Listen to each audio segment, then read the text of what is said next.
Shit.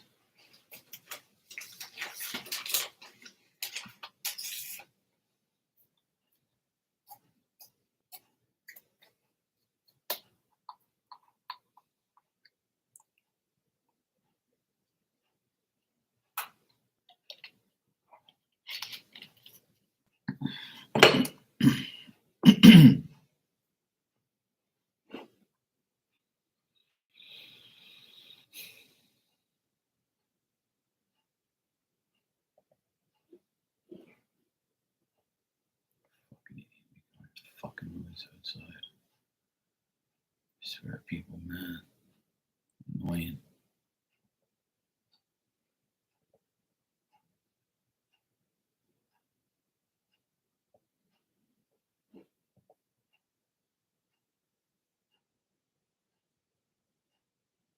Can't hear.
That works.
Come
on, let me go get that. Yes, sir.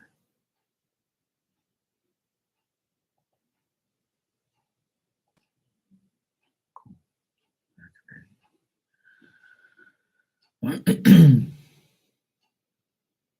Yeah, that's the only things I had, pretty much.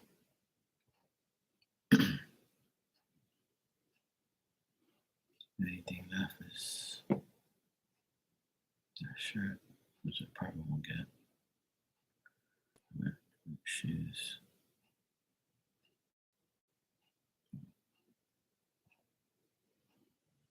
Mm, yeah, that's still gotta come. Mm,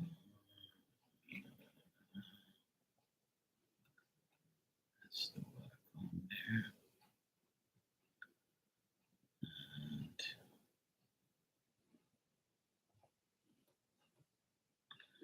yep, that's the only other thing.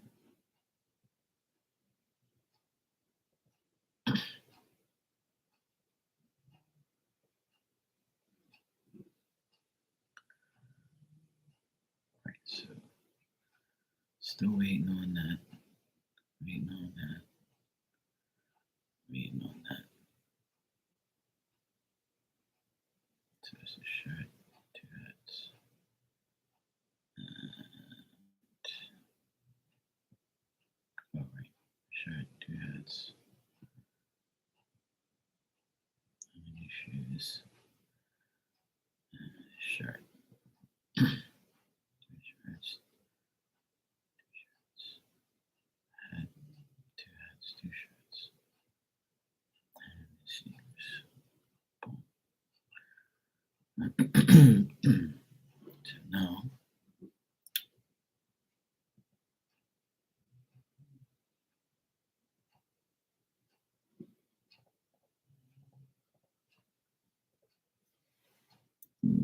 Mm.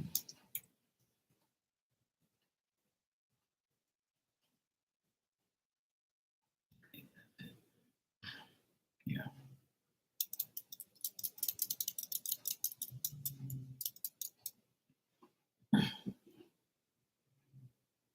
So it's definitely there. That's there. Arrived already.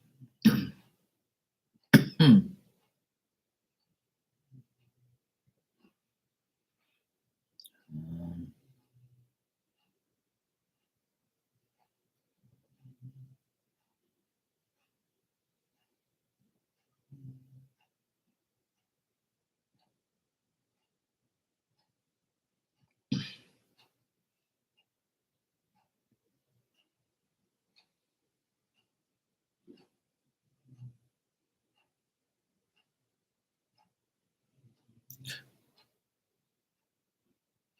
so annoying.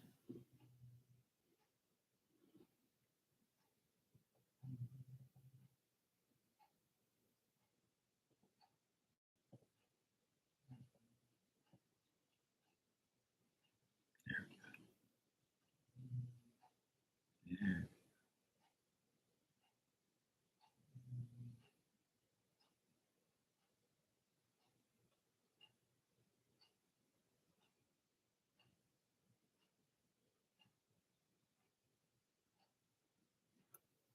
This fuck.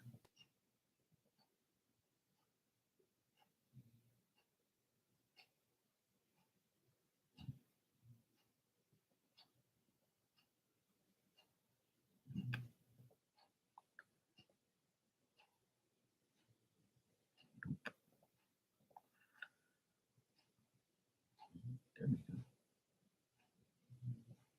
It's getting better.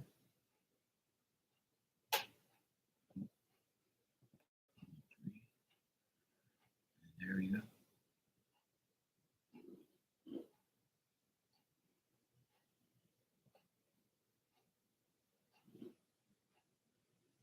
See if that works.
Eight, 19th is Monday.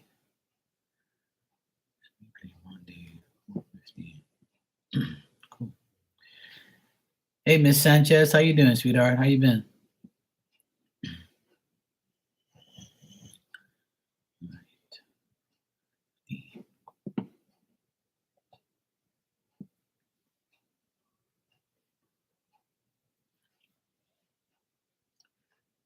Good to see you too. I'm glad you're doing great.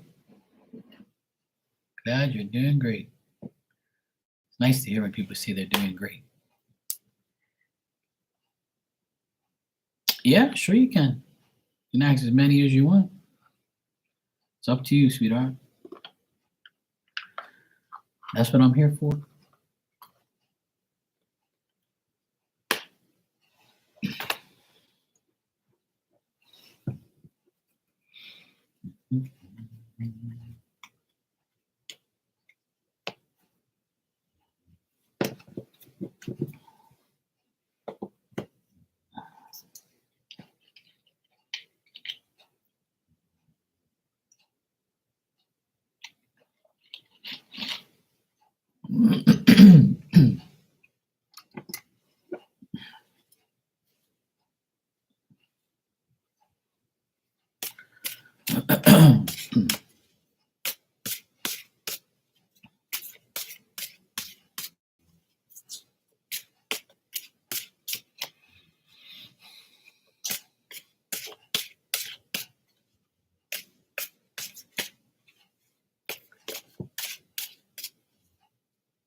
Hey, Brownie, how you been? Hope all is well. Me, I'm doing great. I had a good day today. I went to visit my parents. Had a really good time with them. Had lunch with my mom and dad, and then worked at their house for a little bit. Did some painting. Then the rain came, and I was like, "Oh well, such is life, you know." But it's all good. It's all good. Oh, okay, sure. I'll just check them out. Thank you. I appreciate that.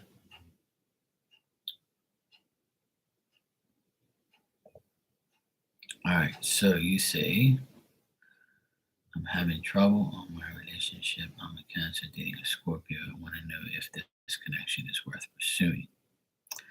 I love him and he says he does too, but sometimes I'm unsure of his true deep feelings. Okay, I will check. Scorpio guy. All right, Scorpio man. All right. That's good. Keep it up, Bronny. You'll be all right. Just keep working on yourself. Um, Another thing I suggest to do to boost your mood and boost your morale and your and uplifting yourself is buy things, buy something for yourself, pamper yourself, do things you haven't done in a long time. You know, if you think of something you've done in the past that made you feel beautiful, made you feel good, go do it. Why not? All right, Miss Sanchez, I will see what I can do for you here.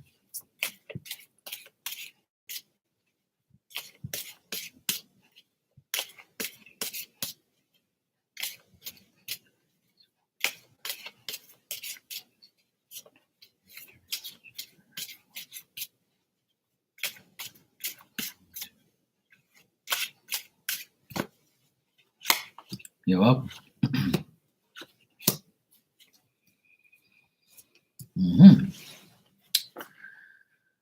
All right, Miss Sanchez.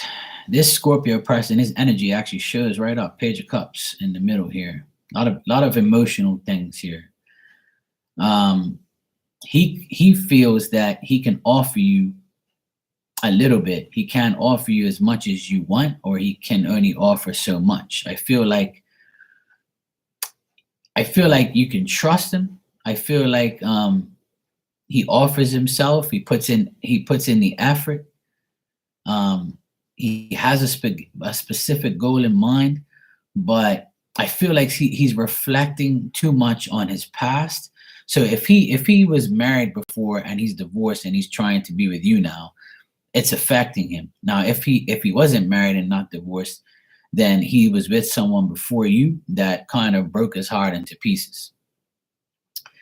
And that's affecting him. I think his past affects him a lot. So that's why it could be affecting your relationship at the moment.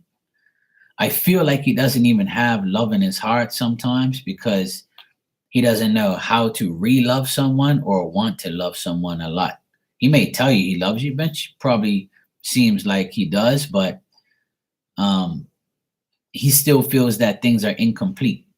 Like he feels like sometimes you can mean more of a friend to him or want to be more of a friend to him, or instead of being like a lover, be more of a friend. That's what he's looking for, type of thing. But like in a friend, like, you can be lovers and friends at the same time, obviously. But I feel like he can only offer you so much, and I think that bothers him. So for instance, if you are doing better than him in his, if you are doing better in your life than he is, like if you have a better job, if you have more money, if you're financially stable, like he probably looks at you like, oh yeah, I don't want her to be providing for me all my life, because I don't know what the hell I'm gonna do. And he might be feeling stuck. These are just things that I see that could be possibly happening. I feel like there's inconsistency as well. Like he might be really cool with you one day and then like go through some like mental breakdown where he's like, you know what? I don't even know if I want a relationship sometimes. Because I think he has to change and alter. He has to make like a change or alteration, that because he feels instability all the time. He feels unstable, and he just feels like he can't be consistent enough. And that's why this Page of Cups, him, the Scorpio, he can only give you a little bit. He can't give you like everything all one time. So I don't know how long you've been together, but like I think that it'll eventually, it might get better and it might not. It depends on him, really. I feel like you're gun ho, you're ready. But I feel like he's the person who has the issue, especially from the past. And he's got a lot of emotional confusion, I see. Like if he doesn't have like a good job, or he lost his job, or he lost everything, then he's like still going through a money problem. So if he has money problems, or he has like a material, like he lost materialistic things in his divorce or throughout his relationships, or his job is not giving him the right situation, he feels like a failure, where he just feels like I don't know what the hell I'm gonna do. Like he's emotionally confused is what I see. He's seriously emotionally confused. And I think this is a lot to do with the past.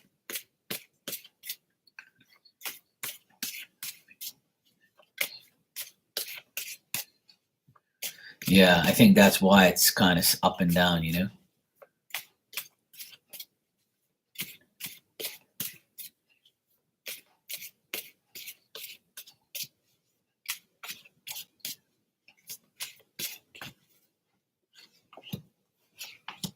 I mean, to be honest, like how he feels about you, he feels like you guys are like he feels like you guys are going to be married one day. He feels like he wants to marry you. He feels the passion, the desire, the love around you. Like this is how he actually feels about you deep down inside. Like I feel like he would want to have a family with you, or if he doesn't, then he feels like you can be um a person who he can benefit off of or benefit with. So I would say because you like if so say it's vice versa. Say he's the one with the business or the money, like he knows you're not out for that. He knows that you'll be with him because, not because of his money, but because you actually do love him, and vice versa, you know? But the thing is like he's uncertain. He's still I feel like he truly loves you too, but it's just that thought in the back of his mind, like, is this gonna be another like F up? Is this gonna be another failure in my life? Is this gonna be another failed relationship? I feel like he wants to do more, but he doesn't know how to because he probably was held back in his previous relationship, and maybe he wasn't wearing the pants, you know? So I think that things are gonna persevere and get better if you allow it to, but I still think that he thinks that like this could be like a fantasy world he's living in because you might be too good to be true or you're totally different from what he's used to. So like this whole barely a year with you is like, huh, we've been together this long. I feel like it could be good, but I'm still skeptical in the back of my mind. I'm still uncertain about my efforts. I think this is more to do with him, to be honest, Miss Sanchez. I honestly think it's more to do with him because you don't even show up in the reading. You don't. Like it's always a guy. I get him, him, him. It's all him. It's like he thinks that he has to do a lot. Even if you're not demanding anything from him, he still feels like, I have a possibility I'm gonna fail again, or I'm a possibility my heart's gonna get broken again. So he's very uncertain. I feel like his past has like demolished his future feelings of anyone really. And that a lot of people are like that, you know what I'm saying? Like it's hard like to be with someone after you've been through hell. So I totally understand where he's coming from. So as far as it being like worth pursuing, I would say yes, but you have to realize that I mean even like it's not because he's and I don't want you to feel like it's all about him or like what about you? What about your been through, right? So you might have been through some bullshit relationships too. But I feel like you can handle it and he can. So I think that working on it and keep going. I don't get nothing. I don't get no bad cards. It's just that I get like his energy is so uncertain. He doesn't really know what to do. Like he loves you. He wants to be with you. That's no doubt.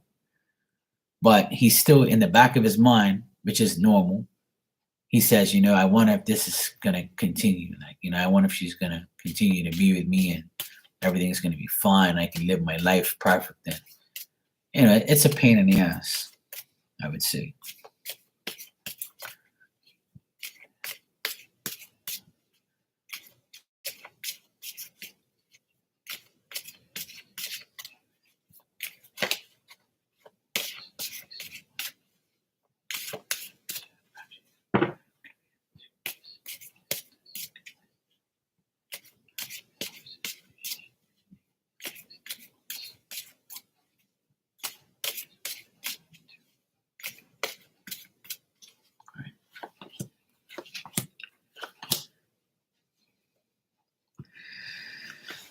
I would say like in the next 3 months, your relationship, like as far as you pursuing it and staying, and once again, I get all men here, all him.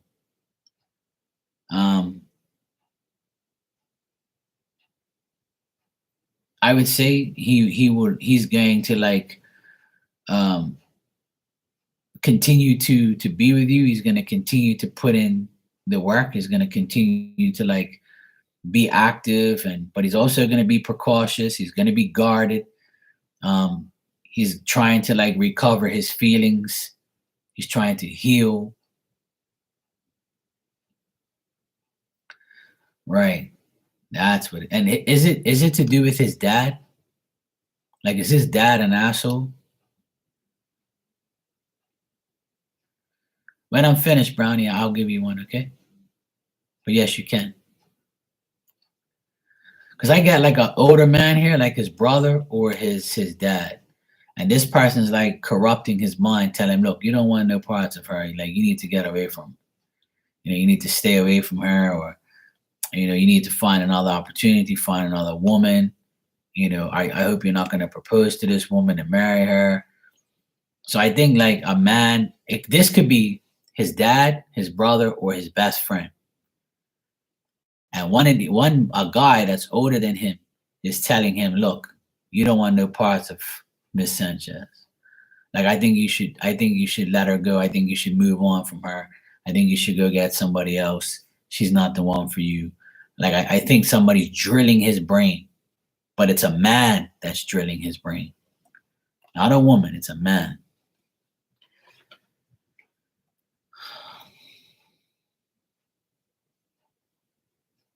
But I think he wants to stay. I think he wants to be in a relationship. Oh, it's your brother. Ah, okay.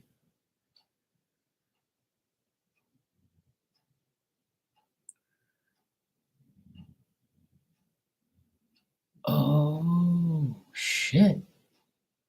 Oh boy. Your brother is married to his twin sister. That's some crazy shit. I had to read that twice. I have a cousin, two cousins that's boy and girl twin. That's cool. And there's not too many boy girl twins. That's pretty cool. But okay, so this makes sense to you then, that your brother doesn't want you to marry, him, or want to be with him, pretty much. So I think that this is the whole thing. I think I've figured it out here. So there is a man, your brother, that is telling him, look, stay away, or telling you stay away from, or trying to make it, messed up. If you hear snoring in the background, it's not me, it's her. Okay. That's the culprit right there. Okay. She's snoring out of control. And that's what you hear, noises in the background. That's not me. Okay. But we'll carry on. So what I'm trying to say is this, Miss Sanchez, is I still feel like the Scorpio is going to continue to take the opportunity. Ah, okay. Right. Ah, okay. Well, that makes even more sense. That makes even more sense. That makes even more sense. I see. Now this makes even more sense to me, because I'm like, but that's the thing. Like people change, people, all because you went to prison, sometimes, you made a big mistake. It's life. I know people who went to prison and they came out perfectly fine. It was a mistake they made. They need a second chance. And, some people won't give them a second chance. Some people don't give a shit. And at the end of the day, listen, my sister, She's a beautiful human being, and she's about to get a divorce to a guy I can't stand. I can't stand my brother-in-law. I never liked him. He's never been to prison, and he's the biggest asshole I've ever known in my life. He's a delusional idiot that's about to leave a woman that he's been with for 20 years. Well, my sister's leaving him because he's a joke. He's a control freak, and he doesn't give a shit about his kids or her or anything. She's fed up and she's got rid of him. So you don't even have to go to prison to be an idiot or to be somebody who somebody doesn't want. So I'm going to give you my advice. If you love him and he loves you, no outside forces should be interfering. You shouldn't have to defend yourself. You shouldn't have to worry about what anybody else says. And if this fails, if this fails, right? And that's normal because he was in prison, probably getting bullied and beat up and dealt with and teased and so forth. But the thing is,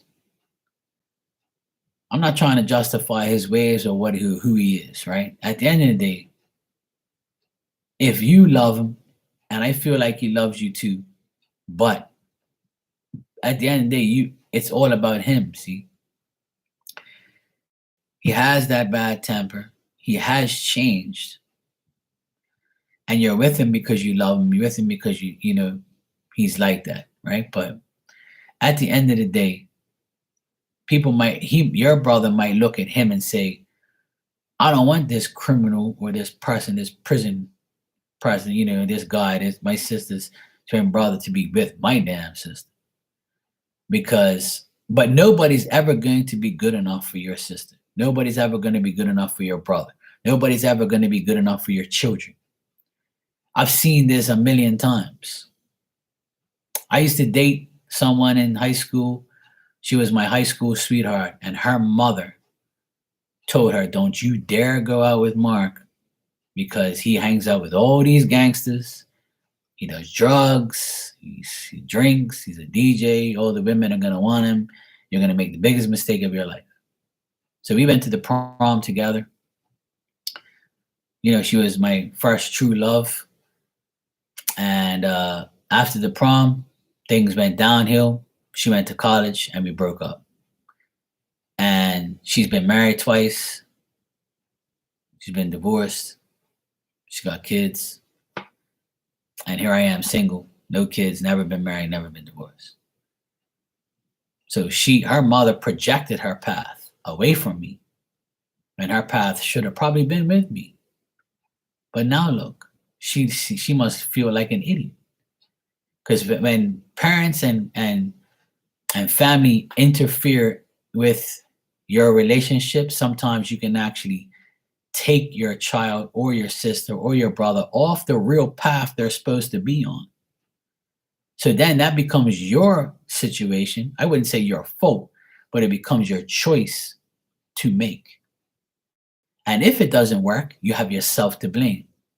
And then you'll hear the peanut gallery in the background saying, I told you, Miss Sanchez, you should have never went out with that guy. But if it works, then they're going to be like, guess what? This, that, and the other. Right? So don't be afraid to fail. Don't be afraid what people say. You're only in this world so long, sweetheart. And if you're happy right now and you've been together for almost a year and nothing bad, you have to ask yourself, has anything bad happened to you where you don't want to be with this guy? And if nothing bad has been happening, yeah, he has a bad temper. So a lot of people do. Everybody can get angry. I'm sure you can. I'm sure if you want to, you can be a bitch. You can throw a tantrum. You can be mad. And you can do whatever. Everybody goes through it. We all have different tendencies. So my advice to you is to, stay with him if you love him. That's all. And if he loves you, which I see in the cards, I feel he does, and I can see nothing bad. I just feel like there's another man that doesn't want to see him with you. And that's obviously your brother. because I can see it in plain sight here. So if you need anything else clarified, let me know. If that was good enough, then fine. If you want to know anything else, if you want me to clarify anything, let me know. But that's what I see, and that's my advice to you. I've been in this world for a long time now, and I've seen all this happen before. And I'm usually the villain too. I'm usually the person that people don't want me to be with their daughter. Oh, that guy, Mark? Oh, no, no, no. He used to be a DJ. I didn't know he was banging hoes in the club. You don't know me. You're just assuming I was. Oh, he's this, he's that. Trust me, I got bashed a lot in my time. I still do get bashed. It's not my fault. I had hoes hanging all over me. I didn't bang them all. I probably wouldn't be here. I'd probably be dead from AIDS or something. Okay, go ahead, sweetheart. So trust me, I know how it is. I know people. It's just the way it is, man. You're not here to please anybody. You're here to please yourself. That's all that matters. That's my advice to everybody who watches this and everybody who listens to me. Please yourself. Don't worry about anybody else. Well, people don't really know my life like that. If they knew I was helping people in readings, they still probably would bash me and say, "Oh, you're doing devil's work because terror is the devil," and da da da da. And I'm like, okay, whatever you say. Okay, I'll be the devil for you. If that's what you want to call me, then I'll be that. Whatever you want. I'm whoever you want me to be. That's what I tell people sarcastically. I'm whoever you want me to be.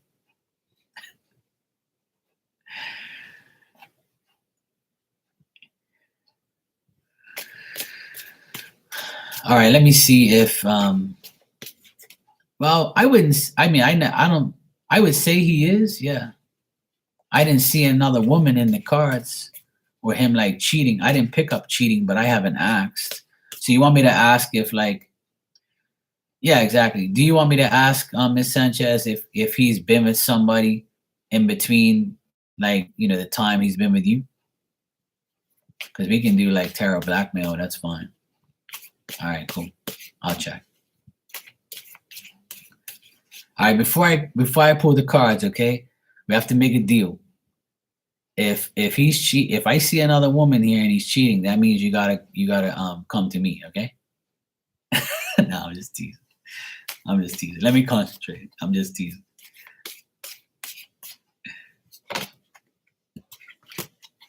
I'm just teasing. Let me concentrate.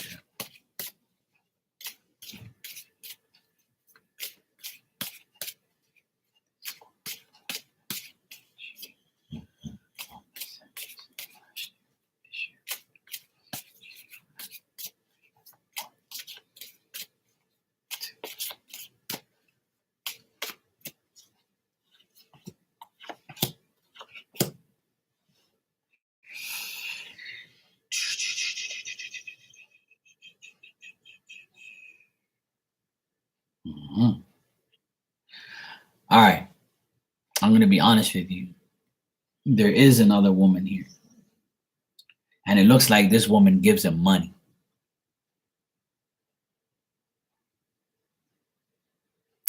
Thank you. You are too. No, I'm just teasing. But yeah, I honestly, this is what I got. Look, I got another woman here in the middle.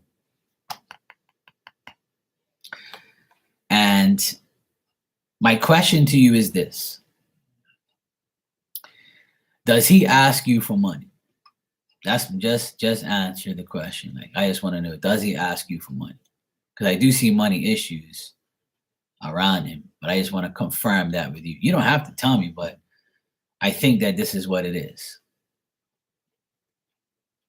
I think there's a woman that he is messing around with, and she asks, like she gives him money.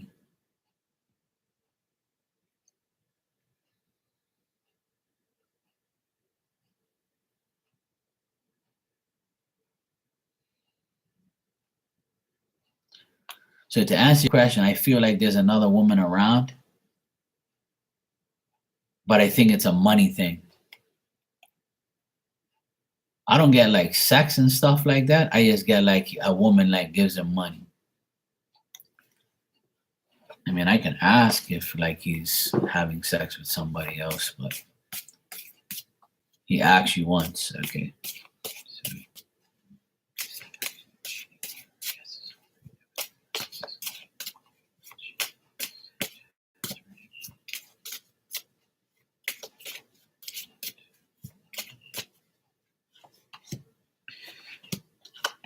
yeah, to be honest, I got yes. He has like been with somebody while he's dating you. Unfortunately, I got that. But do you sense that though? That's my question. 'Cause let me see what you said. I feel he is, but I can be insecure at times. Well, if you're sensing that, then I feel like I think that I feel like he can be, to be honest.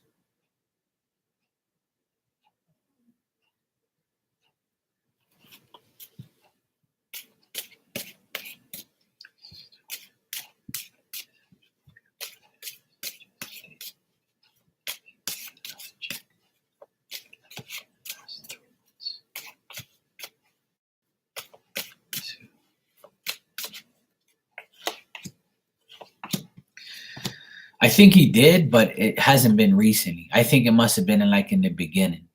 I asked if he's been with somebody in the last 3 months, and it says no. But I think in the beginning, when like you guys are probably dating, he probably was with someone and then cut him off just to be with you because the woman probably didn't want to give him money or didn't like stop giving him money or just told him, look, you need to get out of my life because you always want money. And I feel like after that, he's been loyal to you for the past couple months. Like, you know what I mean? I feel like in the beginning, he probably had somebody. Because I asked in the last 3 months, has he been with anybody? It says no. But I feel like in the very beginning, because you said it's not even been a year, right? So say when you first started dating him, maybe like he was with like someone else, and then like she was probably like, look, I can't be giving you money and I can't be with you anymore. So he like probably pretty much gave up on her and then went to you. That's what I'm getting picking up in the cards. So as far as him, like that's why I don't get any bad cards because it hasn't been recently that he done that. It's not been recently. And I feel like that's probably why I got what I got when I first read. Like it was somebody that he really wanted when he came, like when he came out of jail, right? I would say when he came out of prison, he probably went to somebody that he used to like. And then that person was cool with him. He probably, had sex with her and then was trying, probably had like, dating, like kind of dating you too in between. And then he was probably like, I'm going to keep trying to see which one I can get. And then I feel like he had sex with this person. And then, she probably didn't want no, you know, she probably wouldn't want to give the guy no more money no more. But I can say that in the last 3 months, I don't see him doing anything with anybody. Yeah, see, that's what it was then. So there was a woman before like that he was still cool with. I still think he's still cool with one woman, and the woman like might like he might go to the woman and say, "Hey, look, I owe you money," so he sees the woman or something. But I don't get like there's any sexual type of things. Like I don't get any sex type of vibe. But I can tell you that the last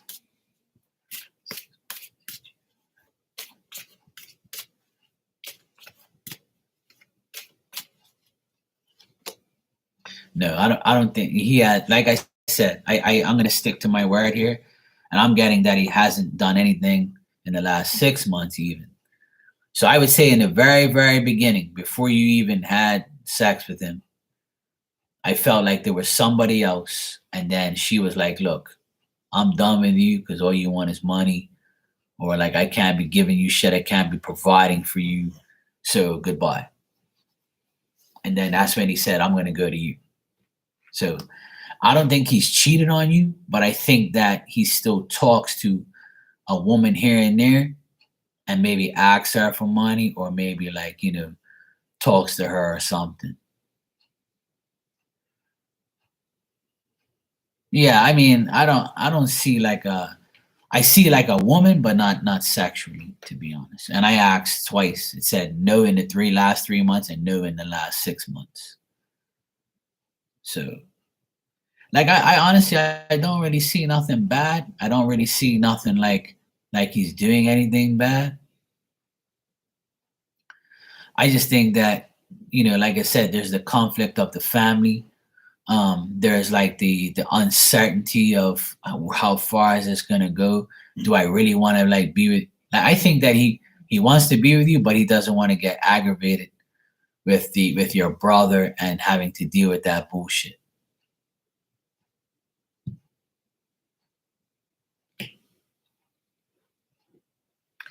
And his bad temper is probably obviously related to the prison time and all that type of stuff. That's a normal. But my brother-in-law, he's got a bad temper. He never been in prison. So it's just it's a person. Let me ask you something. What is it? What's his sign? What? Oh, actually, you said it's a Scorpio. Never mind. He's a Scorpio. Yeah, yeah. That's a bad temper. I have a nephew. He's a Scorpio, and he has a bad temper. He has the worst temper out of all my nephews. So I can relate to that. All right, sweetheart. That is your reading. I hope that gave you some clarity. Um, Thanks for the donation and the 3 questions. I hope I answered all 3 of them for you. But I feel like you guys are gonna be all right. It's just that there's in the next coming months, he's still gonna be there. Hey, what's up, Mike? How you doing, bro? I feel like you and your boyfriend are gonna be together still in the next 3 months. I just think that your brother's still gonna intervene and interfere. I still think he's gonna interfere, and there's still gonna be the animosity and the up and down, bullshit. Like, so that's what I see. To be honest, that's what I see.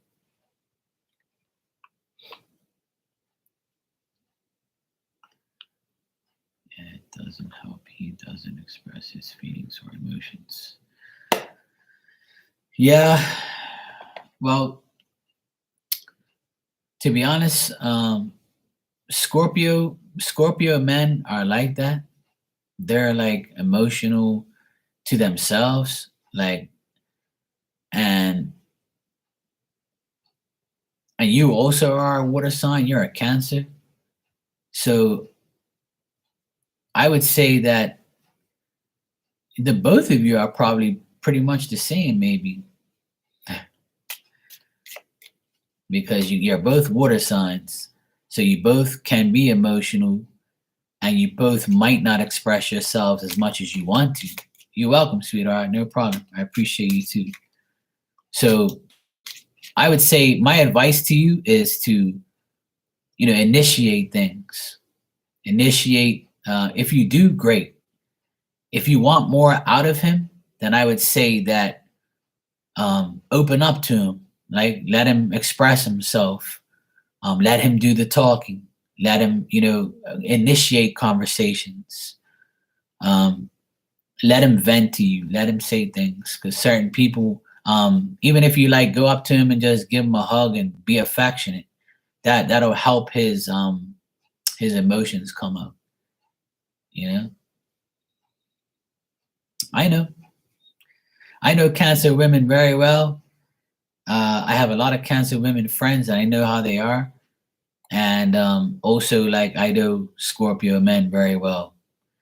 And I'm an Aquarius, but I express myself all the time. But water signs are very different. So for you guys to be together, you have to, like, one of you have to really initiate everything. So if you want some more feelings and emotions from him, then you have to, like, make him feel comfortable to show it. Because if he's been in prison, he thinks like, I'm a gangster. I ain't really showing my emotions.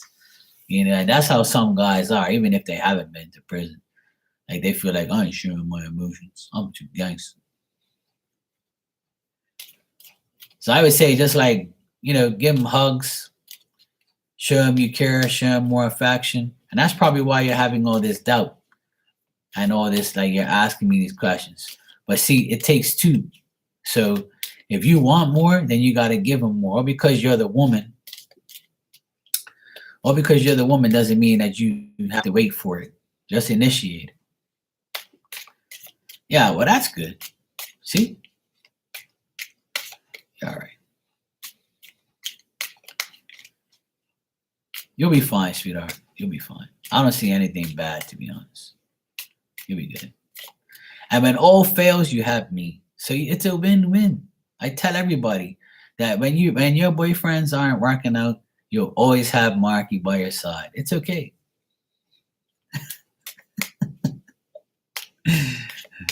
It's always a win-win. Okay? No problem. All right, Brownie, I'll give you a message. And today I'm going to use my daily healing cards.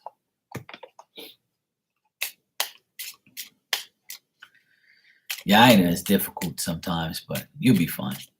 You'll be all right. I always say if you give 100%, get 100%. If you're getting 100%, then give 100%. If you're getting 50%, give 50%. You're welcome, sweetheart. Not a problem at all. It's good seeing you. And I wish you the best. I hope you have a good Christmas. Be more loving and caring, and you'll probably get some back.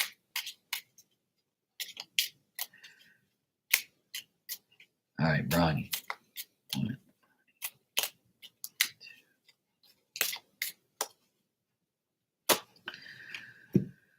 Okay, Brownie, your card is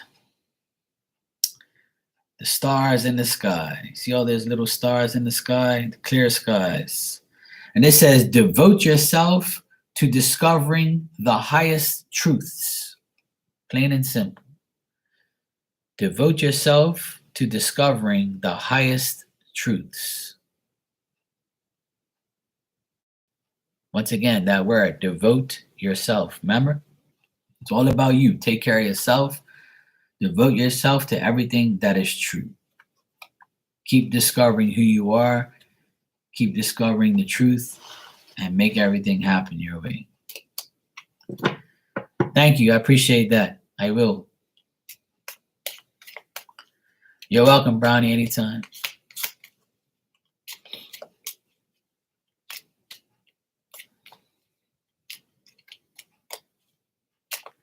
Would you like a regular card? A regular message, Miss Sanchez? I'll give you one if you want. And Mike, if you want one, I'll give you one.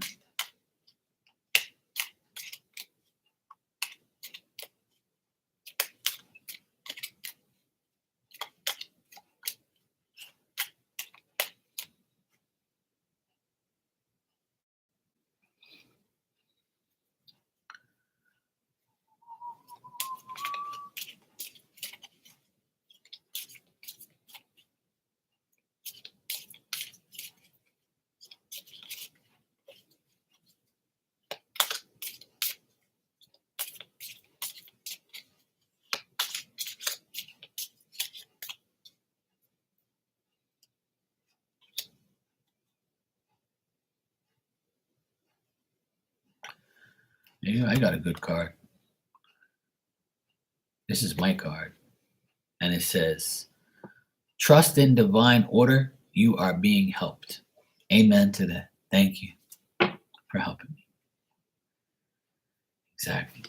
That is definitely true. Trust in divine order. You are being helped. I am waiting and waiting for my time to come. That makes perfect sense. Thank you, Spirit. I appreciate you. Thank you, Jesus. Amen.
Da-da-da.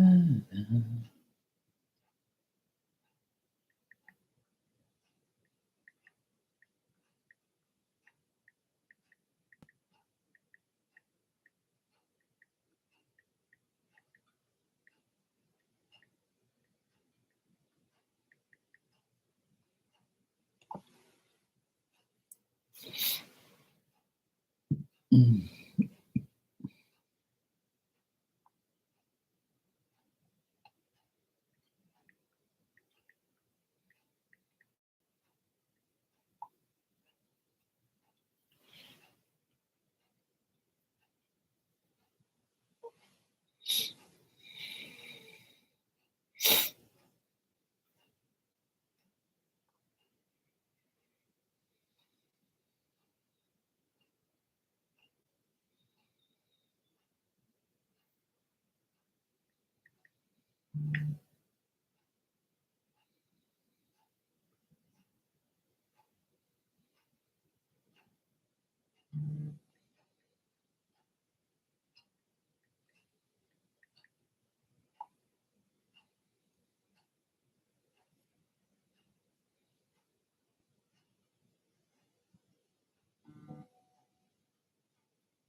Da-dee-dee. It's pretty hilarious. Let's see. Give me a second here.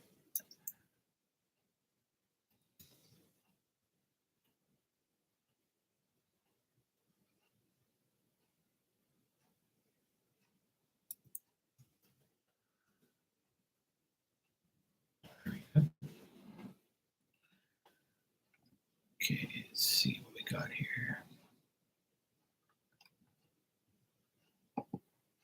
Mm. Da-da-da.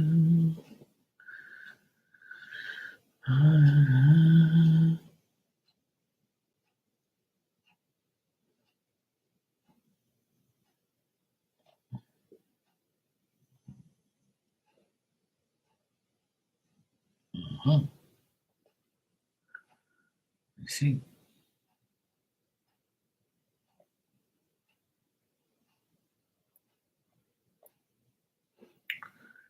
No, it's full of herself.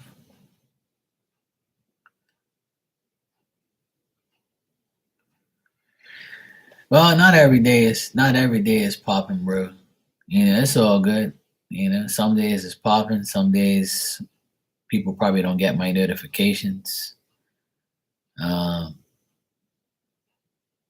yeah. This chick, Miss Sanchez, I haven't seen her in about a year. I've been seeing a lot of people that usually haven't come in here in a long time. It's pretty cool. I mean, I like seeing like people from the past come in. I like that. You know, it's cool.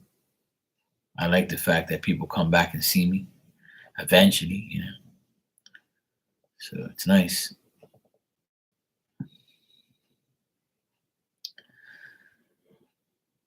Yeah, yeah. She's been my subscriber for a long time. Yeah, I remember seeing her. I remember seeing her a while ago, at least a year. I've been on here for 3 years. No, I only go on Instagram and YouTube. That's it. I don't go on. I have a page on Facebook. I have actually somebody made it for me on Marky Mark's fake Facebook fan page, and I went on there a couple times, but I have more people on YouTube and Instagram. Instagram's popping all the time, and I'm over there. But now it's like kind of the thing is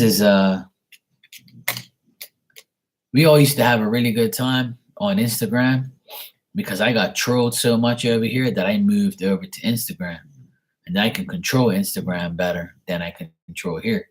Because back then I didn't have the option of like subscriber modes and stuff like that. Or I probably did, but I was oblivious to it. But I ended up going over to Instagram, and I used to have like an average of 10, 15 people in there. We used to have a ball, man. Stood in there, talk a lot of shit, have fun. But a lot of the people that were in my room, they're like, going down their own thing, going through divorces, going through like, finding somebody, stuff like that.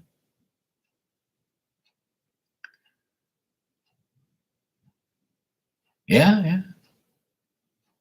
Yeah, I used to. Yeah, not now, but people used to, yeah. I used to get trolled pretty bad. Like people come in there and say stupid shit.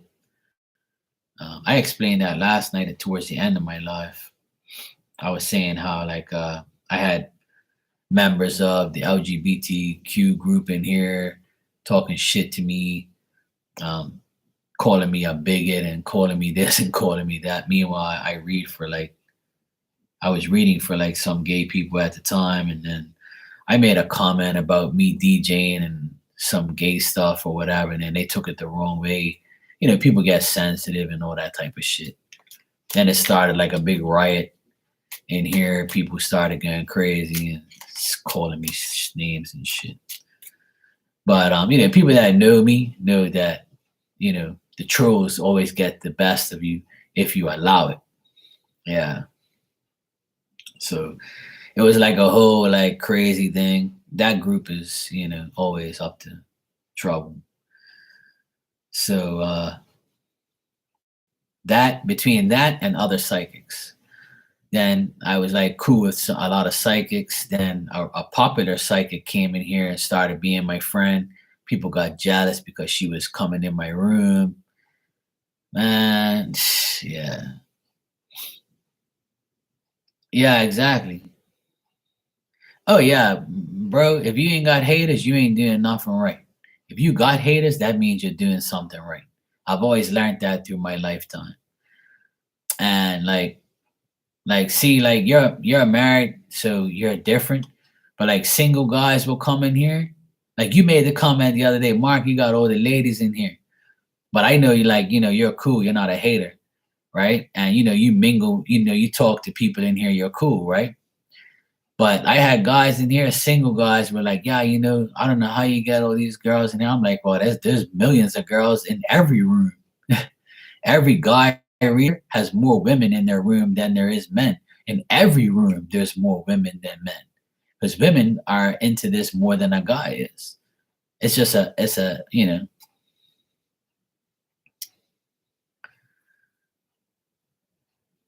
my boy LeBron James, no, he ain't my boy. We Celtics play them tonight. The Celtics play the Lakers tonight. I'm watching the Bruins game on TV. The Bruins are winning 3-2.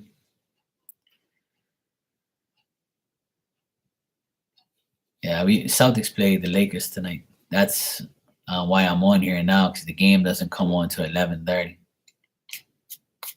I don't even know if he's playing. I think he's injured. Yeah, they have been. The Celtics are the best team in the NBA right now, so I'm happy. We lost the last two games, though, unfortunately. We lost to the Warriors and the Clippers, and now we play back to back against the Lakers. So hopefully we bounce back. If somebody told me, would you rather beat the Lakers and lose to the Clippers and the Warriors, I'd say yeah. Nah. I watched the first half till like about 12:30 because it's on the East Coast. So I'm 4 hours ahead. So when they play on the West Coast, it's 4 hours behind. So right now it's 9:55. So there it's 5:55. So um, I watched from 11:30. I do too. When I watch from 11:30 to like maybe like 12:30, it's like halftime, maybe almost one, and I'll go to sleep. I'll watch half, and then in the morning I'll watch the rest. Like while I'm making my coffee and my breakfast, I'll just watch highlights or stuff like that. I don't really like to know the score until I see it like in the next day. But this is our last West Coast game. Then we go back home for 8 games. So I'll be happy for the rest of the month. There's no more late games. But I can't stay up that late. I gotta work the next day. So I'm trying to stay up now until so I can watch at least the first half.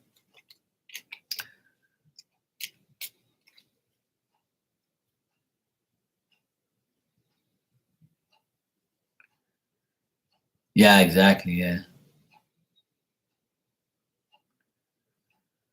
Yeah.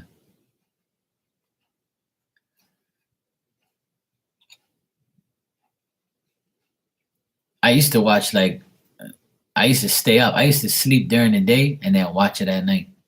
I'm like, nah, that's cool. Yeah, Celtics play at 6 o'clock my time, so I'm happy at that because I'm gonna be going to my other sister's house for Christmas this year at 12 o'clock. I'll be watching the next game, and then I'll be watching all. I watch basketball the whole time. So I'm gonna get home like probably at 3 o'clock in the afternoon, and then I can go ahead and watch the rest of the games leading up to the Celtics game. We play the Bucks, so it'll be perfect time. 6 o'clock, 7 o'clock, like halftime. I'll eat my dinner and I'll be happy. I think last year Celtics played at 12 o'clock.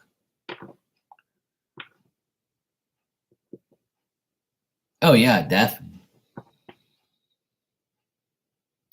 Lately, I haven't been getting that much sleep anyway, so it's like I stay up late and then I'll get up. I don't have to go work until like 9:30, so I usually stay up late and say, "Fuck it, I'm just gonna stay up late," which is cool with me. I don't mind. If I can handle being up late, I will. If I can't handle being up late, I won't. It all depends. If I feel like it, I'll stay up. I mean, some nights I'm on here till 1 o'clock in the morning. It all depends on who's in here, who wants to talk shit and have fun, and you know, talk about stuff. Sometimes I get carried away. I'll be in here talking forever. Next thing you know, I look up at my clock and it's like midnight or 1 o'clock in the morning. I'm like, oh shit, I gotta get out of here. Bye.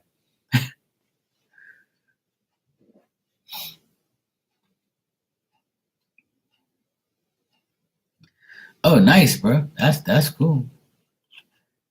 Isaiah Thomas, Marbury, all of them. Oh, that's cool. Yeah, I met a few players. I used to when I one I think yeah 2 times. Twice I've been like one time I was second row back. Like I was like pretty much I was on the court, but just the second row back in the corner.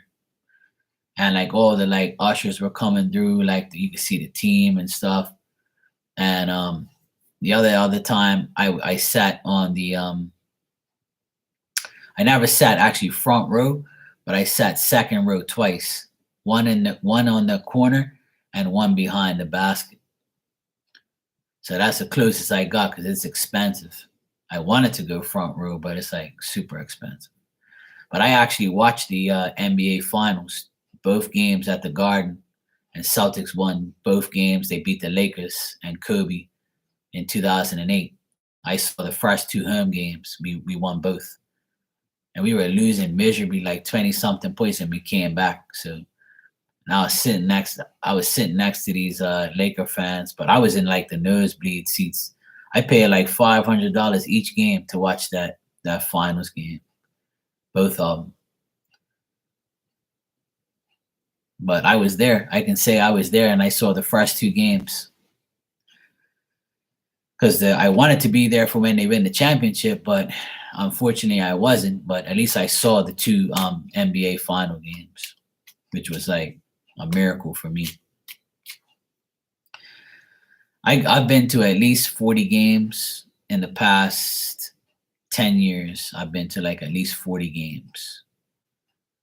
I have all the tickets upstairs, and I've met a lot of players. I at a basketball game, I met the two Bruins guys at the time. It was like 2010, I think. It was Milan Lucic and Don Sweeney. I met both of them.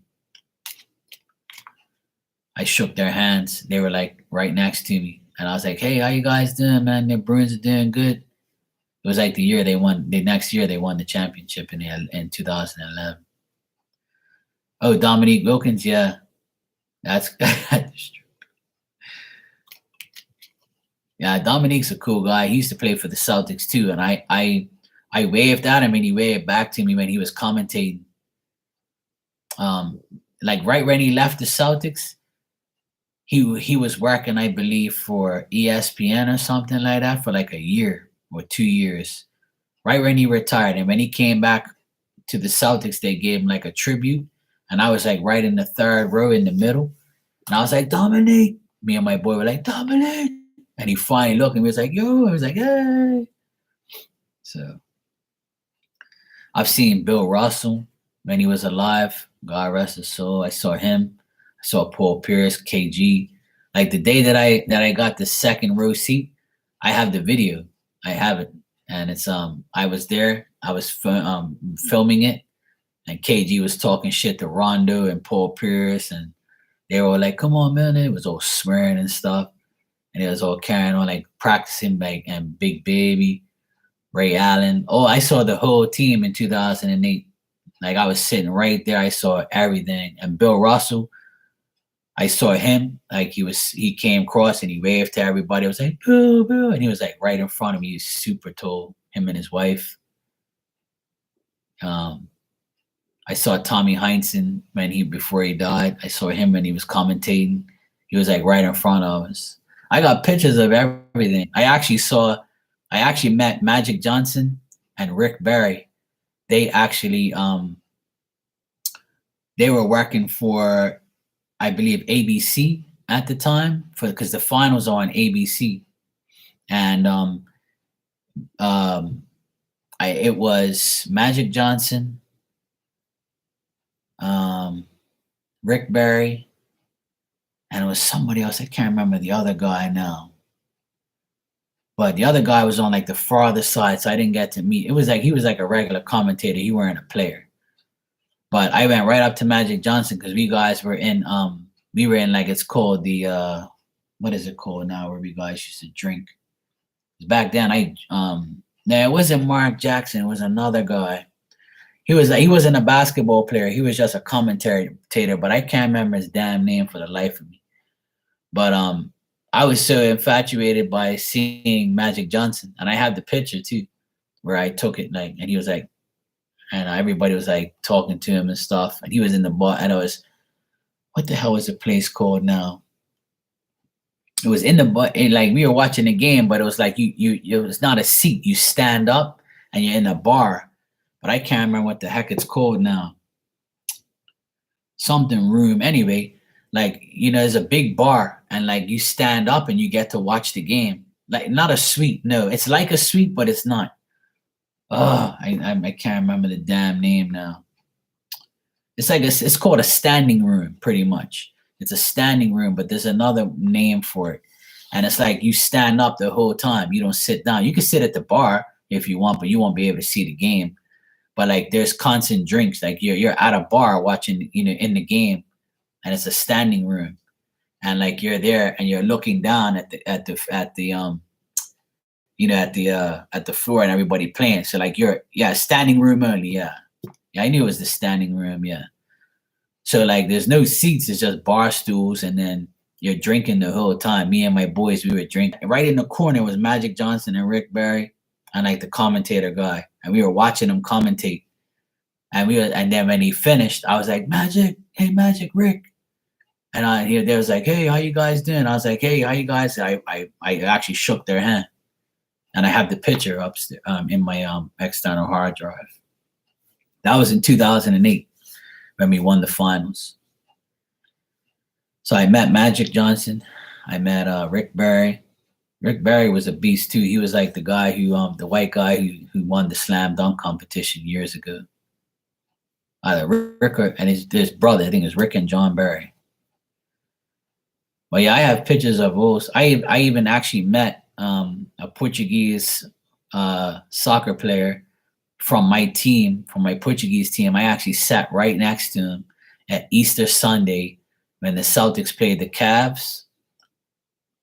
The Celtics played the Cavs on Easter Sunday in 2008 or 2007. One of those years. I went Easter Sunday. I was out there, and I went to go see that game, and I had a really good seat. I was like right in mid court, mid place. And anyway, I said, this is the Portuguese guy that plays for my team. His name is Miguel Veloso. You probably don't know who he is, but he's irrelevant now. But this was years ago, and he was like leaving my team to go to a bigger team, and him and his wife and his brother-in-law were there, and they sat right next to me, and I couldn't believe it. I was like in shock. I'm like, I just saw you play 3 days ago in Portugal for my team, and he was one of my favorite players. So we took a selfie together. He signed my ticket. Like I didn't bother him or like make a scene.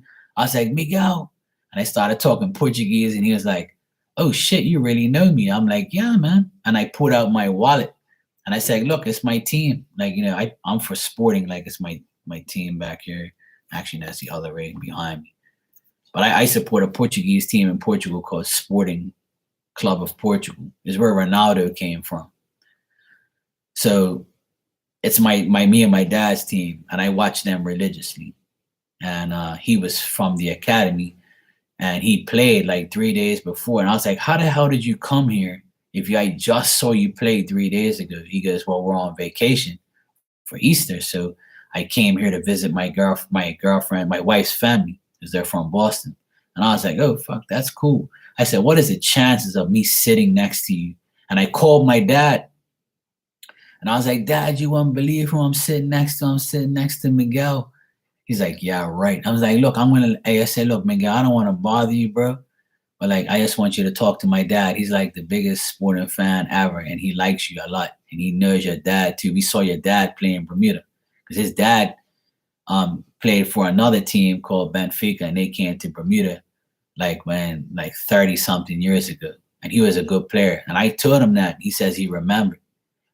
So like I proved like who I was, right? So then my dad was like, "Hey, Miguel," and my dad was talking to him. He's like, "Okay, yeah, cool. I'm with your son." Yeah, nobody knew him. Like no Celtics fan would know who the heck he is, right? So it's like it was for me. It was like nobody else knew who he was. Like people must have looked at me, "Who the hell is this guy?" Like he's not a popular player, but like he was popular to me. Like he was somebody who I liked a lot in my team. I still do support him. I still like have him on Facebook and stuff like that and Instagram. I still see him posting and I like his posts and stuff. He's a really cool guy. He actually bought me lunch that day. He actually bought me lunch. He called the lady over and he spoke good English too, him and his wife.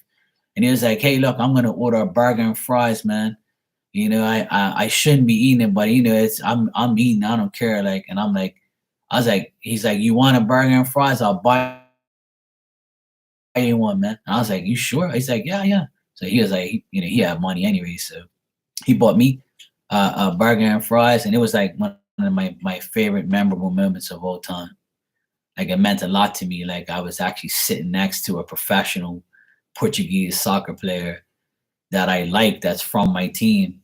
And my dad couldn't believe it. He's like, and I showed my dad the picture when I got him, and he was like, "I can't believe that shit. What is the chances of like me sitting next to this guy, like a guy who I like a lot that plays for my team?"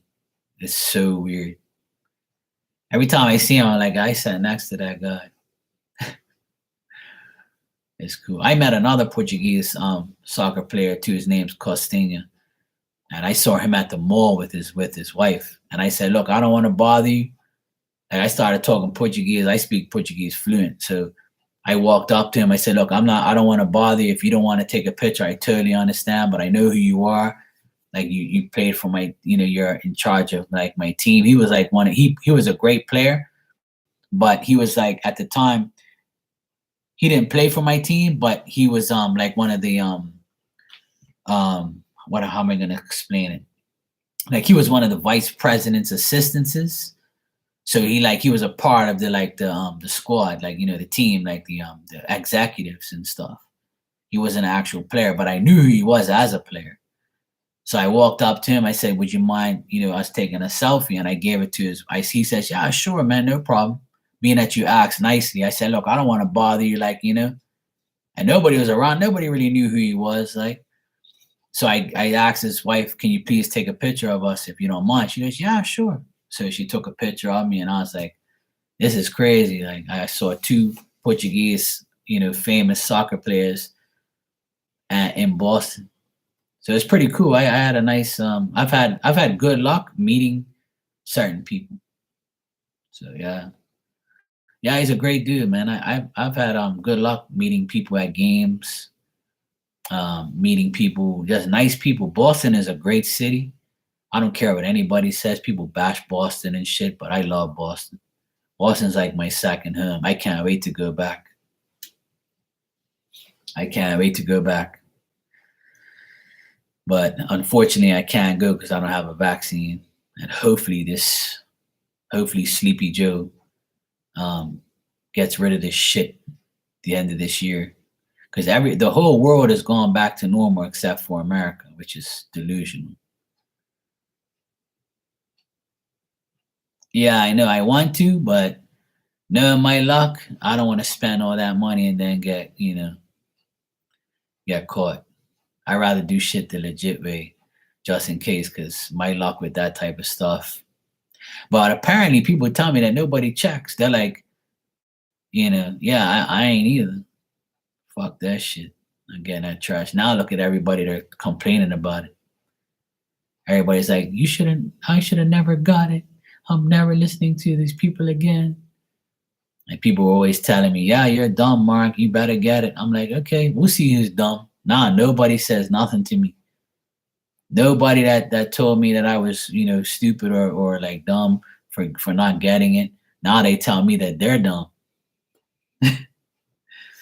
A friend of mine stopped me on the road and he was like, "You got the vaccine?" I'm like, "No, bro, I didn't get that shit." He goes, "Yeah, you're the one of the smart ones." I'm like, "Well, it's not about being smart. People didn't have a choice."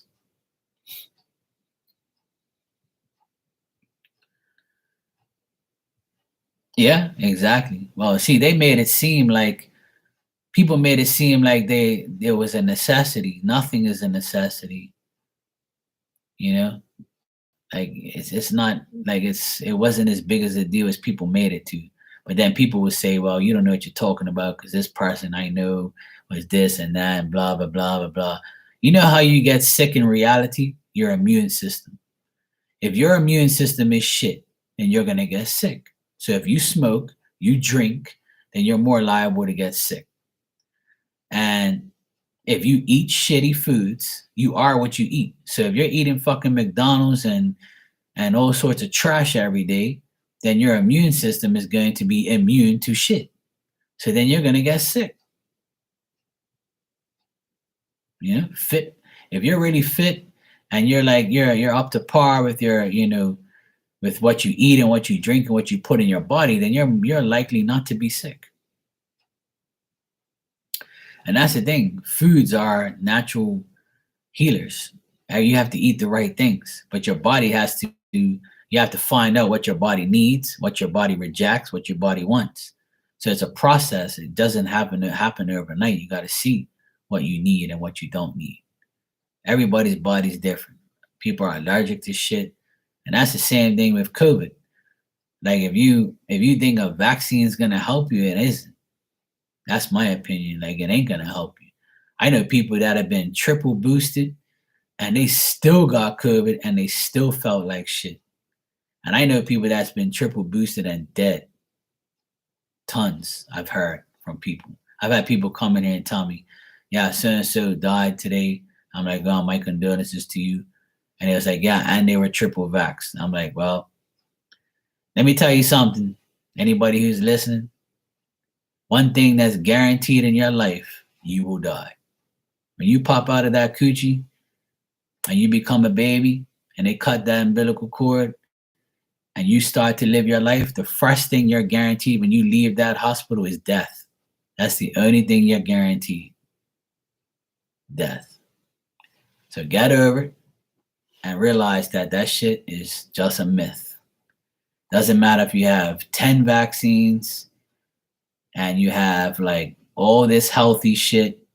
You can be the most healthiest person in the world. You drive down the road and somebody can kill you. You can be caught in crossfire. You can be at the mall and somebody's shooting crazy and kill you. You can have a heart attack when you're running down the road, working out. Get over it. Don't be afraid to die. You become a spirit and you still live in the world just as long. That's my opinion. Take it or leave it. That's how I feel, and that's how I always will feel.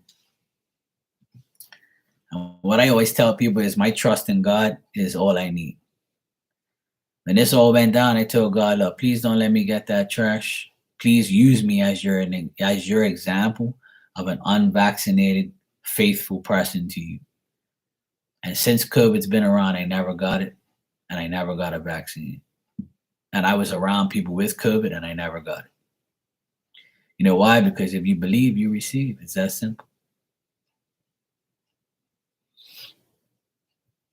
Yeah? I think that makes sense to me. Should make sense to you too, to people, to everyone. But see, not everybody thinks that way. They're delusional and they listen to the government.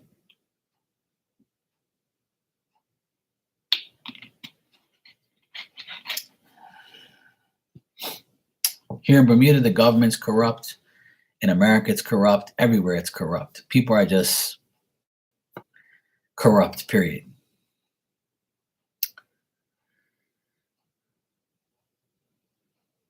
See? There you go. There you go, bro. Because it's not meant to be for everybody. It's your immune system. Your immune system, if you're immune, everybody's immune system is different. So some viruses and some sicknesses you'll never get.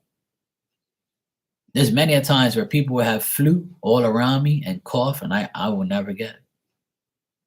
It's weird, but it's it's only right. It's not transmitted unless it's meant to be. But then again, like I said, I go back to the immune system scenario, which I know is right. And if you like Google foods that it boosts your immune system, more than half of the list I eat anyway, without even knowing I was boosting my immune system.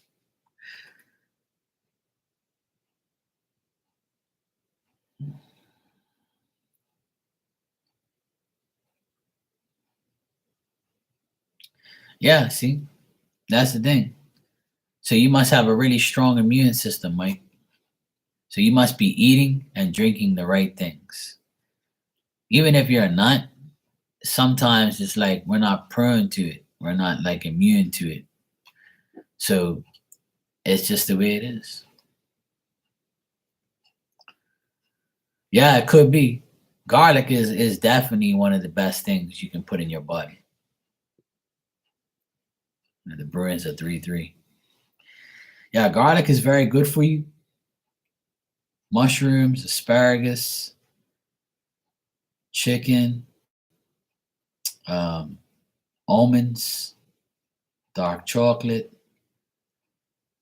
apples, Gatorade, natural water, obviously. Um, and just like if you eat those things and you don't do anything else to ruin your system, then you're all right. I ate tuna Also tuna, eggs. Yeah, if you drink a lot of water, I drink water all day, every day now. I used to drink Pepsi and that destroyed my body. I miss Pepsi. I love Pepsi so much. I would always drink Pepsi every day. I would get a hot can of Pepsi, put a couple ice cubes in a cup, and pour the Pepsi in there and let it marinate in the ice cubes, and I would like drink it. And it used to be the best thing ever for me. I was addicted to like Pepsi pretty much. And then one day the acid caught up with me and it destroyed my body. It made me sick. I was all fucked up. I had acid reflux like crazy. I had been on meds, and then the meds fucked me all up. The antibiotics killed me even more. And I was like, you know what? The hell with this. I'm not. I'm just gonna like. So I went to go see a doctor, and I went back and I went to go see a doctor, and he was like, look, just you're dehydrated, so you just kept putting acid in your body. So you need to drink water and Gatorade, and drink some and eat some crackers. So I did that for like 3 days, and my whole body just changed. And ever since that, it was like probably 5 years ago that happened to me. Not five, maybe 3 years. No, yeah, probably 3 or 4 years ago. I would say 4 years ago. I had acid reflux bad. It used to wake me up out of my sleep. But I've changed my whole diet and my whole like eating habits a lot. I haven't had soda in a long time. I couldn't tell you how long I had Pepsi. I'd say 2 years ago I had one Pepsi for my birthday as a treat. And after I drank it, I was like, Mark, you better not drink no more. Don't go back to this life. I enjoyed it, and I just said, I'm not going to drink it ever again. But everybody's like, you can drink one every now and then. I'm like, no, I can't, because then I'm going to end up getting addicted to it again and wanting it more. And today it was weird. Talking about the Pepsi, today it was like a sale. It was like $1.89 for a liter of Pepsi. And I was like, damn, that's pretty good price. I remember they're like two something. And I was like, I'm still not buying it even though it's on sale. No. I'm like, no, I walked right across it. I was like, I would love to drink you, but no. Yeah, so I had to give up soda. I had to give up like eating brownies, because brownies gave me a lot of acid too. Like eating them at night, they used to clog up my airwaves for some reason. I don't know what the hell brownies did that, but I used to love brownies a lot. If I eat brownies, I have to eat one during the day. I can't eat it at night. It'll destroy me.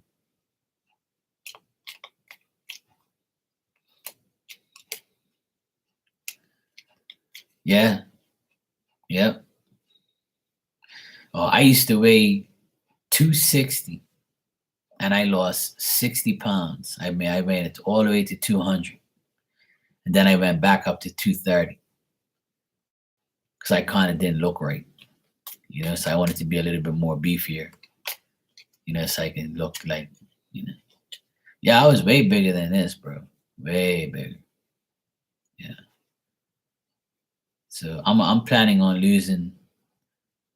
How tall? I'm 5'7". I'm short. I'm not that tall. I'm not tall at all. I'm 5'7", which is not it's average height. That's on a good day. But I've always been big. I've always been like not big, but like, not huge or nothing like that. Yeah, I have a gym next door, but we did a big renovation, so we had to store all this shit in there. So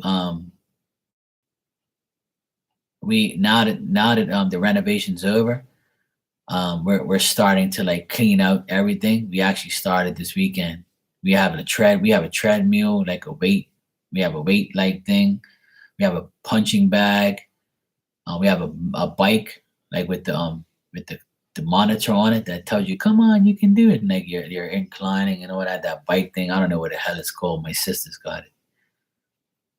Yeah. I play basketball on Saturday. What's today? Tuesday, right? Yeah, Tuesday. I play basketball on Saturday with my nephew because he wants to get ready for the new season for school in January. So he wants me to help him train like I always do. So yeah. Yeah, I play basketball a lot. We got a nice little basketball court here. Like the driveway is all better now, so it's better to play basketball on. So we played basketball for about an hour on Saturday.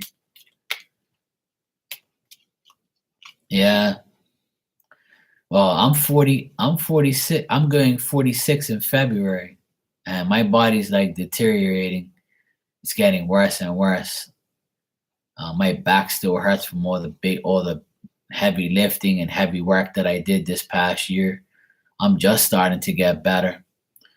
Um, the thing is I'm still working and I have like a lot of work to do. So I'm trying to take off next week. The week of Christmas I'll be off, so that's a blessing because Christmas this year is actually good. Um, Christmas is on Sunday, and then we're off Monday and Tuesday. So I'll be off the Saturday, Sunday, Monday, Tuesday. So I have 4 days off before I go back to work again. So Christmas time, I usually take a week off anyway, because the kids are off next week, Monday. Friday is their last day. And then they don't go back to school to 2 weeks. So I'm going to take a week off so I can be with them and hang out with them and play ball and stuff. But I need to work right up until like Christmas. So that way in the new year, I could take from Christmas right up to the new year off. And I'm planning on getting the gym back up and running. And, play basketball and stuff like that. I need to lose at least 30 pounds in the next 3 to 4, 6 months, maybe. I would say in the next 4 months, I want to lose 30 pounds. I need to get back to like 200 and I'll be happy. I don't like being less than 200 because when I was at 200, I felt good. I was like, yeah, I'm a beast. I'm still good. Still got my, my muscles, still got my strength. I don't have this belly, so I'm good.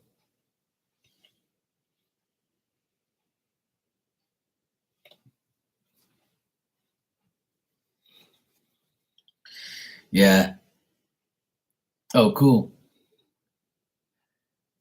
You couldn't let me be. Yeah, I beat my nephew on Saturday. We played around the world. Like we don't play one on one. He's too tall. He's taller than me. He'd be killing me. But we play around the world.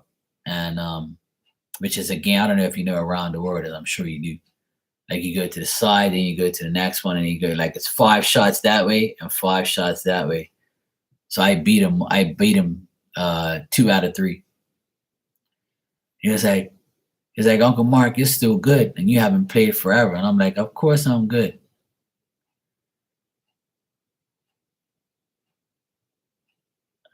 Yeah, that's right. Atlanta did have a team. I forgot about that.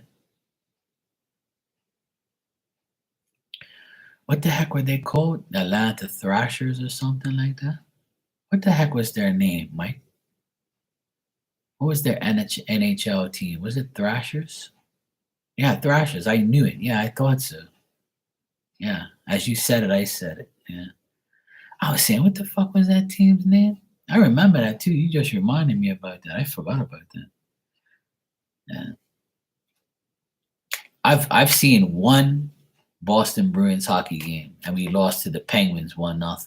I was pissed. Oh really? Oh shit, that's old. That team hasn't been around for a while, and I think it's a few years now.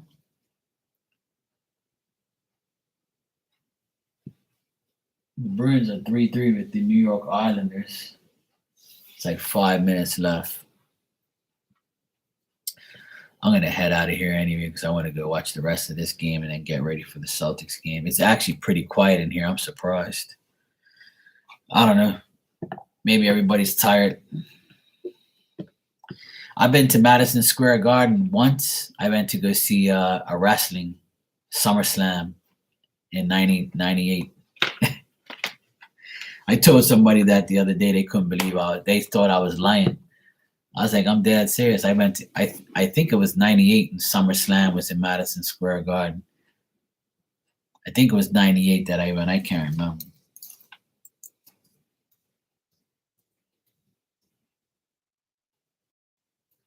I wanted to Google that to check.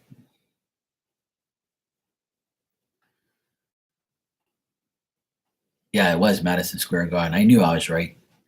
Yeah, SummerSlam 1998 was at Madison Square Garden. I was there live and direct. And the main event was Stone Cold Steve Austin and The Undertaker. And I saw that. Yeah, I was an Ultimate Warrior fan for years. Yeah, still am, always will be till death. Yeah, wrestling hasn't been the same since he died to me. But I did watch it. Like I liked Stone Cold Steve Austin was like my next favorite generation wrestler. Him and The Rock. But I liked The Rock more because he was funny. But I liked Stone Cold because he was like more of like, I'm gonna kick your ass,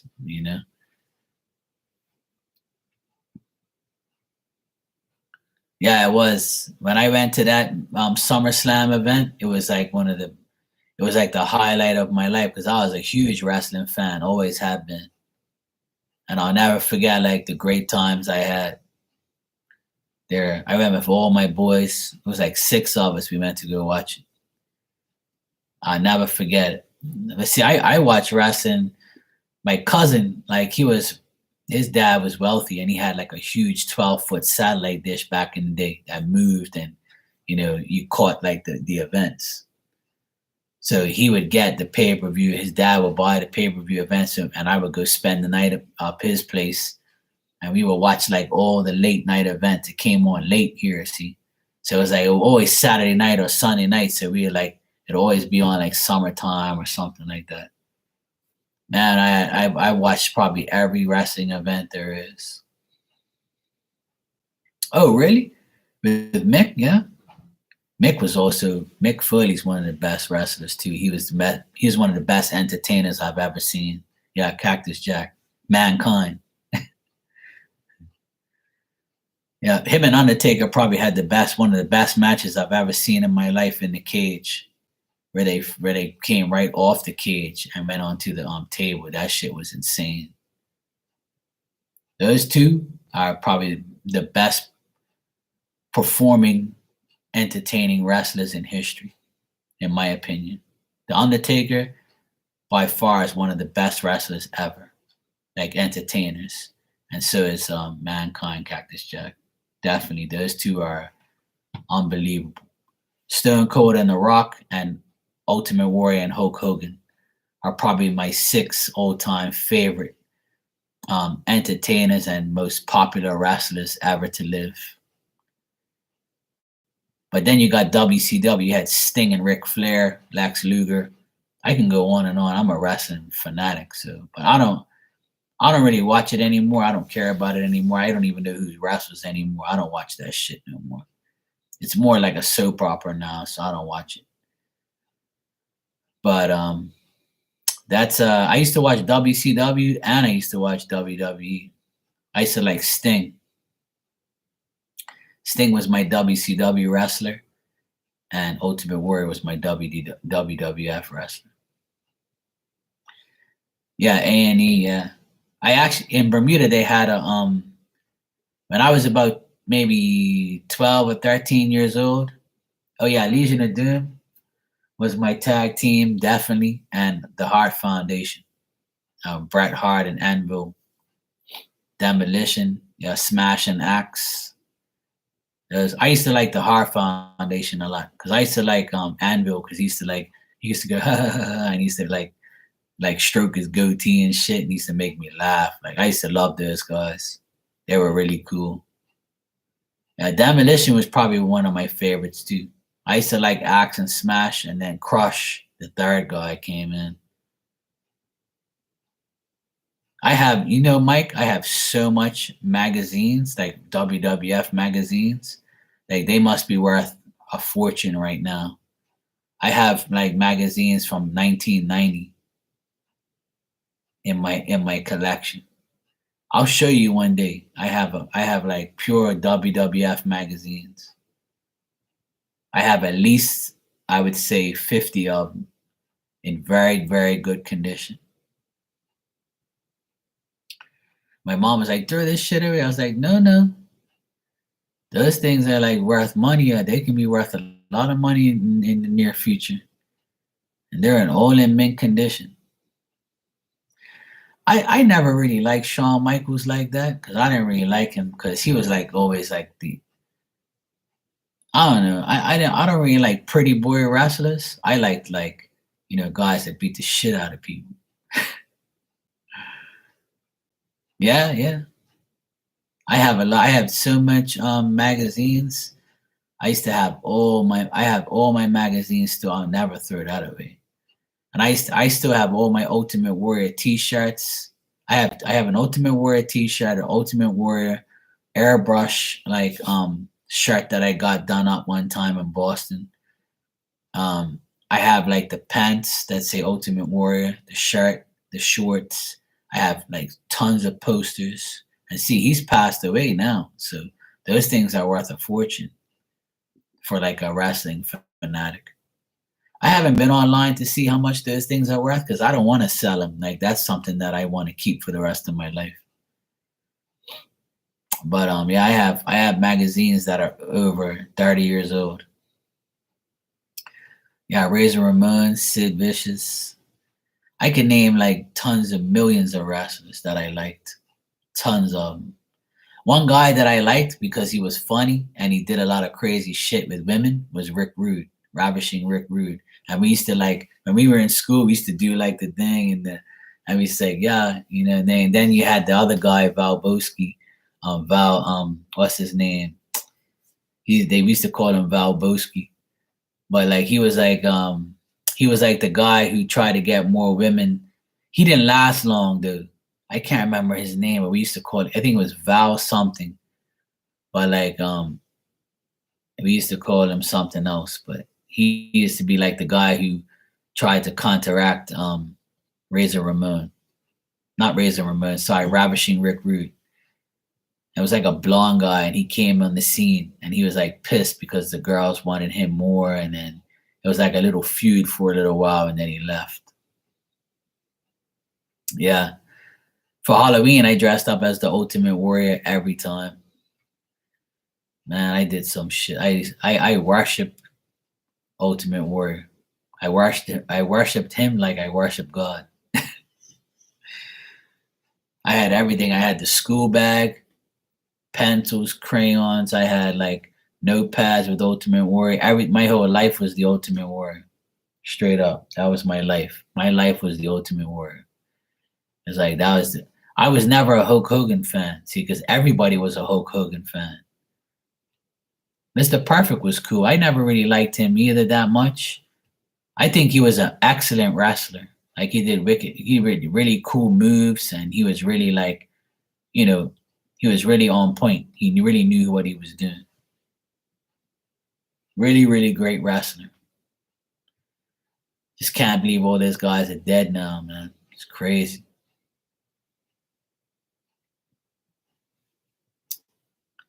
Yeah.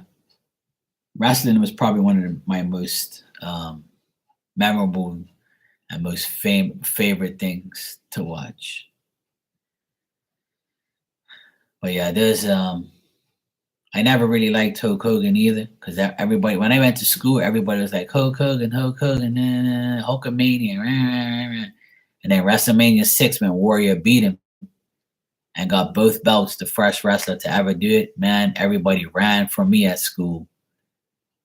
They were like, that was one of the best days of my life because I was like, if I go to school and this fucker beats the Warrior, I'm never gonna hear the end of this. But it was the best day of my life. I went to school the next day and I was like, yeah, Warriors got both belts. He beat Hogan.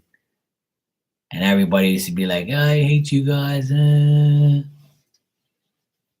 Yeah, the Boston Crab. Yeah.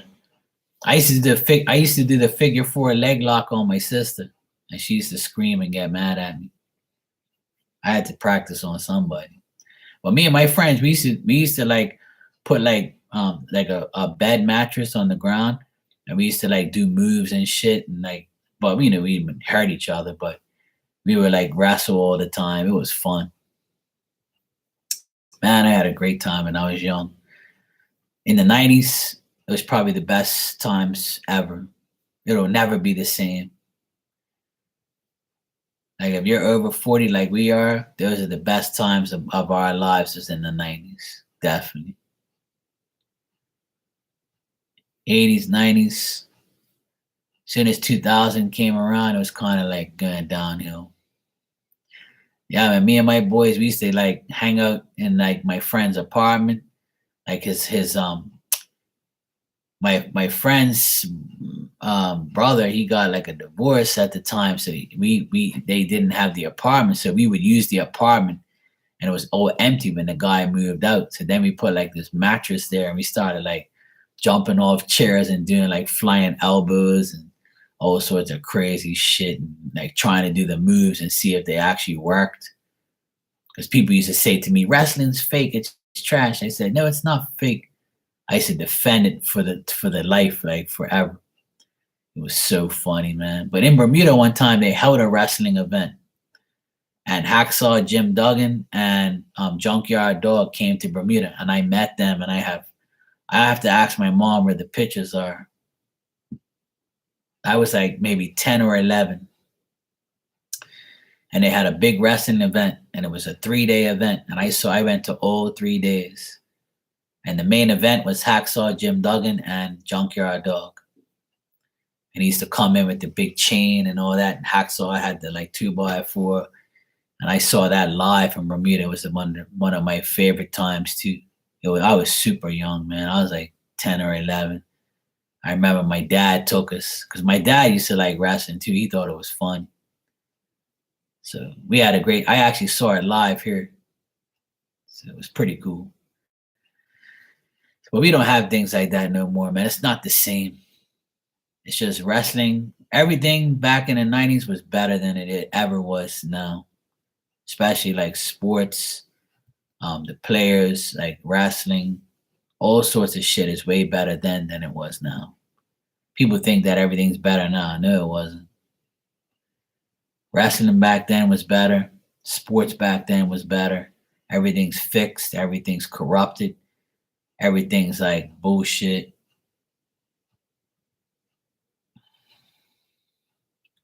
Yeah, Hercules. Yeah, Hercules and you remember Junkyard Dog? He was the black guy, the big black guy, and he had a chain on too. Like Hercules used to do the same thing. But Junkyard Dog, he used to have like the chain, like a dog chain, and he used to like flick it around his neck, and then he'll bring it around. And he'll slam it on the ground. Hercules used to go like that. He used to like swing it in the air. Yeah, but Junkyard Dog used to have it wrapped around his neck like a dog, and then he would smack it on the ground like at somebody and scare him in the ring. But Hercules used to like swing it in the air, but he had a chain too. Yeah. Hercules was a beast too. He was pretty good. He was popular back then. Man, back then it was just a whole nother ball game. I can talk about wrestling all night, man. I was a wrestling freak. I used to have the playing. I still have all this wrestling stuff upstairs in my closet. I got so much stuff. My mom used to get so mad at me. One day she came home, and I stayed home on a Saturday, and I put they used to sell like this little instead of tape and putting the tape on the posters and fucking up the posters, they used to have like this little putty, and you used to like put the putty on the back of the poster, and then you stick it to the wall, so when you take the poster off it doesn't rip it, and it doesn't mess up the wall. It was like this gluish putty type of stuff. So I bought some at the store. I never forget, I bought some, and I was like maybe about 15, 16 maybe. And I put all my Ultimate Warrior posters around. You couldn't even see my wall. It was just all Warrior posters, full size Warrior posters, the flags, the big fluorescent. I gotta show you pictures, man. You'll laugh like crazy. I had like a fluorescent like flag with the Warrior on it. Like it was a fluorescent yellow and it had like the black like outline of the Warrior. I used to have so much cool stuff. My whole room was all warriored out. My brother wasn't really a big fan of wrestling. He liked hockey and basketball, and so did I, but I was more of a wrestling freak. I had every poster that you can think of. My whole room was all full of that stuff. I even had like the belt. I had the belt as well. I had the world championship belt with the Velcro, and I used to wear the belt and all that stuff. I think my mom still has the belt in her like her huge treasure chest, like not a treasure chest, but like it's like a big wooden chest that she has in her room, and she says that she kept it. It's in there. So I want to go look at that one day. Go to her house and open that big ass wooden chest up and see if I can find. I had everything, man. I even had the little teddy bear, the Warrior teddy bear, like, and I used to sleep with that thing. That's how much I worshipped him. I had everything. I used to order it through my cousin because my cousin was in Taunton, Massachusetts, in Boston, and I used to call him and say, "Hey, cousin, man, can you please order this for me and then send it to me? I'll pay whatever. I don't care."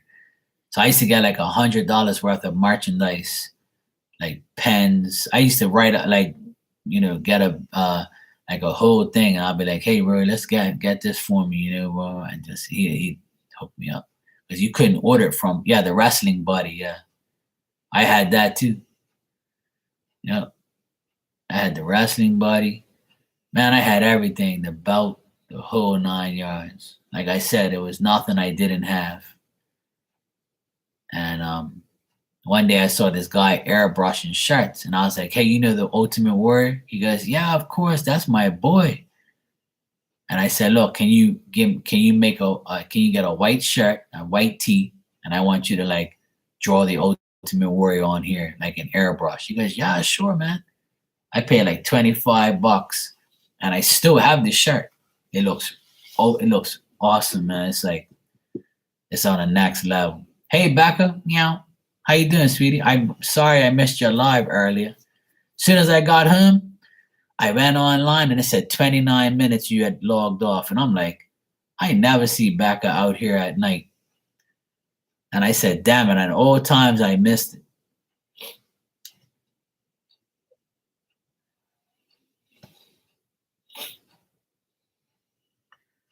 Yeah, the little ring action figure thing. Oh, okay, cool.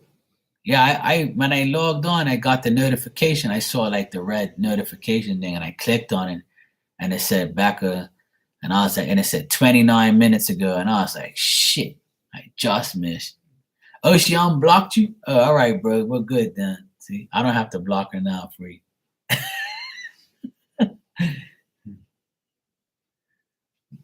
That's good. That's good. He'll be a good boy, Becca. He'll be a good boy. Oh, that's cool. You even welcomed him in the chat. Damn, see, I missed it, man. I was with my nephews around that time, and then me and my sister and my nephews, we all went to get ice cream today. We had a bowl. So as soon as I came home, I was talking and stuff, and the next thing you know, I went online, and I was like, "Yeah, I'm going online for a little bit." As soon as I went online, it said 29 minutes ago, and I was like, "Oh shit, I just missed back." Oh, he came during girl talk, so he came at the right time then. That's good, Mike. I'm glad you're unblocked.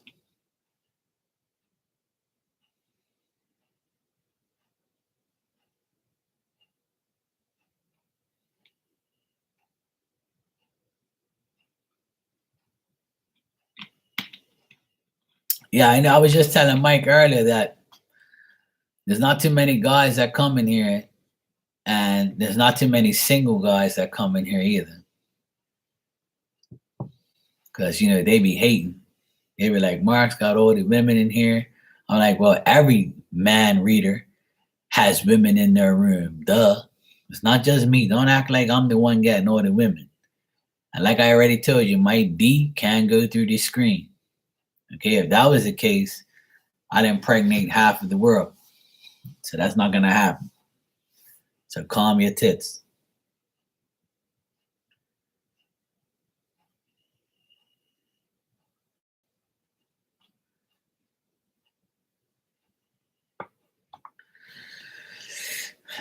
I remember when I first came on here, man.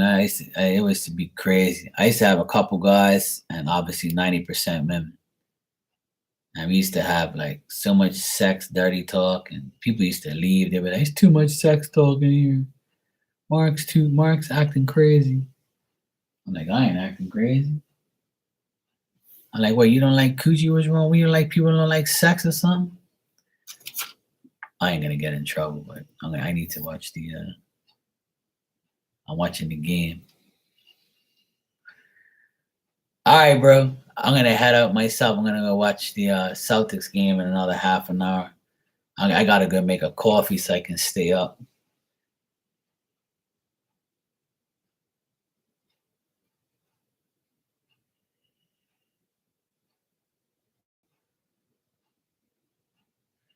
Bruins have been 2-1 in the shootout. Ooh, guilty. Stop it.